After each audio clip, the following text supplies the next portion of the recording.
এখন আসুন, আমরা আমাদের কত ভাই জিজ্ঞাসা করে থাকে যে হুজুর, আমরা তো সাদা তো পুরো খাই না, গিলে খাই না, আমরা তো সিগারেট তো ধোঁয়া বের করে দিই, তাহলে আমাদের রোজা ভঙ্গ হবে কি হবে না?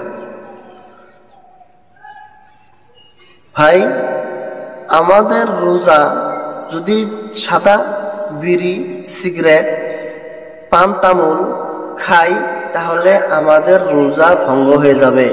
কারণ সাদা যে খাই, সাদা খাওয়ার পর যে সাদাটা দেই, সাদাটা দেওয়ার পর থুকের সঙ্গে মিলে আমাদের পেটের ভিতরে যায়, যেটাকে মেয়াদা বলা হয় পেটের ভিতর, ওই মেয়াদার ভিতরে চলে যায়।